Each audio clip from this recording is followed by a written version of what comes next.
Hello friend, নমস্কার সবাইকে। প্রথমে জানাই জয় জগন্নাথ। কারণ আমাদের রথযাত্রা ছিল আমাদের কাছে বছরের একটা সেরা অনুষ্ঠান, আর এর জন্য আমরা সবাই অপেক্ষা করে থাকি। আমরা তেমনই রেডি হয়ে বেরিয়ে পড়েছিলাম রথযাত্রার উদ্দেশ্যে দেখার জন্য।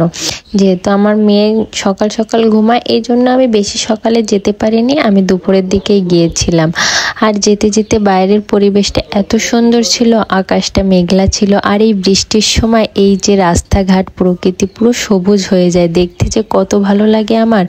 আর এইখানের এই যে ঘেরটা, এখানে প্রতি বছরই বন্যা হয়, কারণ এখানে এতটা জলবদ্ধ থাকে যে জল বেরোনোর কোনো রাস্তাই না, এই জন্য এই এলাকাটায় প্রতি বছরই বন্যা হয়। আর এখানে যাওয়ার রাস্তাটাও খুবই খারাপ ছিল, ইট বিছানো, খড় দিয়ে রোলার টানা হয়েছে, তারপরে একদম চলাচল অবস্থা একেবারে বাজে হয়ে গেছে এই রোডটা দিয়ে। তারপরও এখান থেকে অনেক কষ্ট করেই মানুষ পার হয়ে যাচ্ছে শুধুমাত্র এই রথ টানার জন্য আর দেখার জন্য। আর এই স্কুল মাঠে বসেছিল রথের মেলার যে অনুষ্ঠান, এইখানে রথটা মন্দির থেকে এখানে আনা হবে। আর এই বাজার থেকে মন্দিরটা একটু দূর আছে, প্রায় হাফ কিলো মতো। আমরা প্রথমে মন্দিরে যাব, তাই এখানে আর দাঁড়ালাম না। এখানে অনেক মানুষ এসেছে, ঘোরাঘুরি করছে, কিন্তু আমরা প্রথমে মন্দিরে যাব। আর এই মন্দিরে যাওয়ার আগে এই যে কাটাখালী ব্রিজ, এটার কথা আর না বললেই নয়। এখানে কোনো সংস্কারেরও কেউ হাত দেয় না কাজে, কেউ এই বিষয়টা দেখেও না। কত সরকার আসছে যাচ্ছে, কত নেতাও আসছে যাচ্ছে, কিন্তু এইগুলো কেউ না সংস্কার করার চেষ্টা করে না। যাই হোক, মানুষের অনেক কষ্ট হয় এই এলাকার মানুষের পারাপারে। তারপরে আমরা চলে আসলাম মন্দিরের ভেতরে যাব, এসে দেখি রথ প্রায় মন্দির থেকে বেরিয়ে গেছে। আর এত মানুষের ভিড় ছিল, রথের কাছে যাওয়া খুবই টাফ ব্যাপার, মানুষের ভিড় ঠেলে যাওয়া একেবারে অসম্ভব। তারপরে আমরা যেহেতু প্রসাদ পাইনি, তাই প্রথমে ভাবলাম প্রসাদ নিয়ে তারপরে রথের দড়ি ধরতে যাব। এখানে আমরা একেবারে লাস্টের দিকে গিয়েছিলাম, তো প্রসাদ প্রায় শেষের দিকে। যাই হোক, তারপরেও ভগবানের প্রসাদ বেশি না, অল্প পেলেই তাতেই তৃপ্তি। প্রসাদ খেয়ে এবার চলে যাচ্ছিলাম গর্ভ মন্দিরের ভিতরে। এখানে কিন্তু একটা সুন্দর একটা মন্দির আছে, জগন্নাথের মন্দির। আর এই মন্দিরের পাশে এখানে রান্না বান্না করার ব্যবস্থা করেছে। আর এখানে যারা দায়িত্বে আছে না, তারা সত্যি অনেক বেশি পরিশ্রম করছিল। এত মানুষকে একসঙ্গে খাওয়ানো যে কতটা কষ্টকর, যারা করে তারাই জানে। হাজার হাজার লোককে তারা নিজে হাতে খাওয়াচ্ছিল, সব কিছু তারা নিজে হাতে করছিল। এগুলো দেখে অনেক ভালো লাগে যে জগন্নাথের কৃপা না থাকলে এগুলো হয় না। এখানে এসে দেখি গৌর নিতাই ছাড়া এখানে আর কেউ নেই, জগন্নাথ, বলরাম, সুভদ্রাকে নিয়ে গেছে তো রথে বসে, এই জন্য। তারপরে দৌড়ে চলে আসলাম রাস্তায়, এসে দেখি রথটা অনেক দূরে চলে গেছে। আমি গতকালকে একটা ভিডিও বলেছিলাম অনেক লোক, দেখেন কতটা লোক, হাজার হাজার লোক। এখানে প্রায় 2000-এর বেশি লোক আছে। এই যেটা কিন্তু রথের পিছনে এত লোক, তাহলে সামনে কত লোক থাকতে পারে।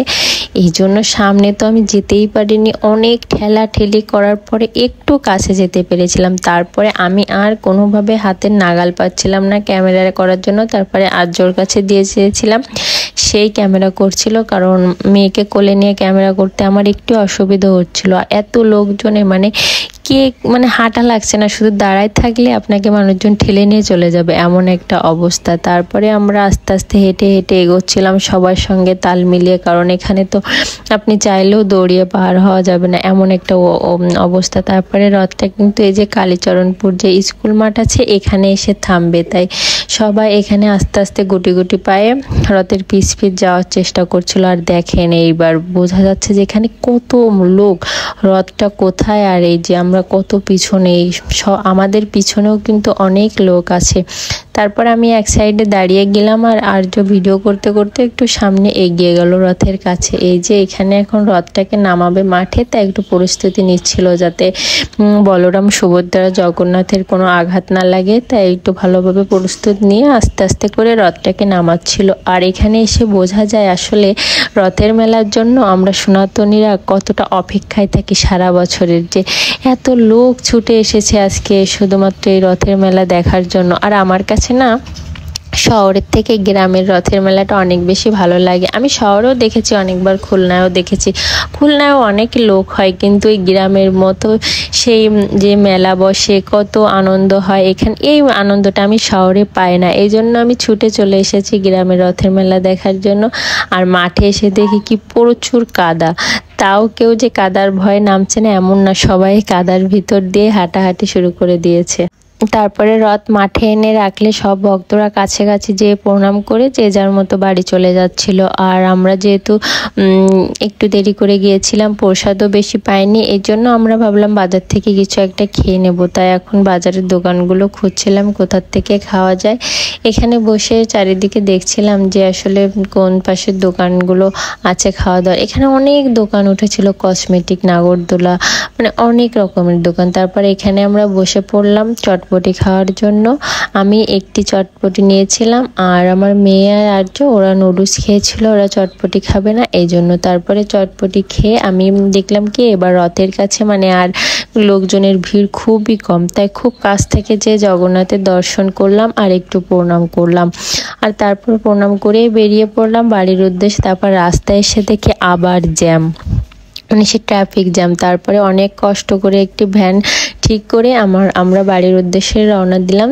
ধন্যবাদ সবাইকে ভিডিওটা দেখার জন্য। আর আপনাদেরও রথের মেলায় কেমন কেটেছে অবশ্যই জানাবেন। আর যারা কাটাখালি গিয়েছিলেন রথের মেলায় তারা অবশ্যই একটি কমেন্ট করে জানাবেন।